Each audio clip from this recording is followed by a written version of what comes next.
வணக்கங்க. நேத்து ஏதோ உணவுத்துறை பத்தி பார்த்துட்டு இருந்தோம். இப்போ வந்து பார்த்தீங்கன்னா, நம்ப முன்னாடி அதாங்க ஒரு 10 வருஷத்துக்கு முன்னாடி இந்த ஒயின் ஷாப் பார்த்தீங்கன்னா, தனியார் தனியார் ஒயின் ஷாப்பு, பார் எல்லாமே நெறைய இருக்கும்.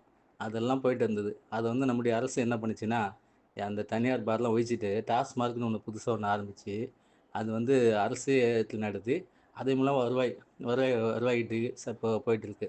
தீபாவளி டைம்ல பார்த்தீங்கன்னா, ஒரு 700,00,00,000, 800,00,00,000 அப்படி வரும். அதுபோல நெறைய வருமானம் வருது அது மூலியமா.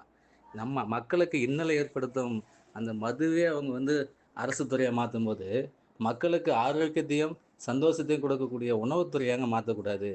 அதாவது அங்க ஒரு வெறும் ஆண்கள் மட்டும் தான் மது அருந்த போவாங்க. மேக்ஸிமம் ஒரு ஆண்கள் மட்டும் தான் மது அருந்த போவாங்க. டெய்லி ஒரு நாள் தான் அவங்க குடிக்கிறதுக்கு சான்ஸ் இருக்கும்.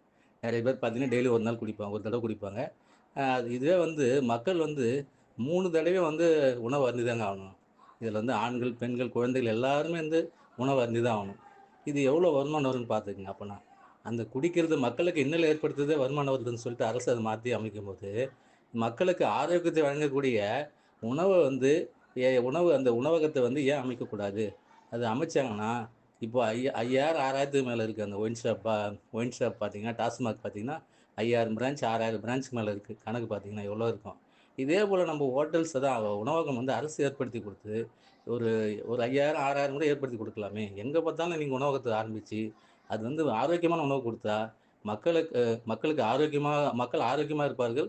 நமக்கு அரசு வருவாயும் அதிகமா வரும். வேலைவாய்ப்பு அதிகமாகும். எல்லாருக்கும் வேலைவாய்ப்பு அதிகமா எல்லாருக்கும் வேலைவாய்ப்பு குடுக்கலாம். இது மூலியமா அரசுக்கு வருவாய் அதிகமா வருது. நம்ம கடன் வாங்குறாங்க இல்லையா? அரசு கடன வாங்கி, வாங்கி எல்லாருக்கும் செய்றாங்க இல்லையா? அது கடன் வாங்காதளவு தவிர்க்கலாம். இதுவே ஒரு ஒரு 10 துறைக்கு மேல இருக்குங்க. அது எல்லாமே அரசு துறையா மாத்துறதுக்கு. இது எல்லாமே மாத்திட்டாங்கன்னா, நம்ம தமிழ்நாடு இந்தியாவின் முன்னோடி முதல் மாநிலமா திகழும். நம்ம தமிழ்நாட்ட பார்த்து அடுத்த மாநிலமும் இதே போல செஞ்சாங்கன்னா, நம்ம நாடு வளர்ச்சி அடையும்.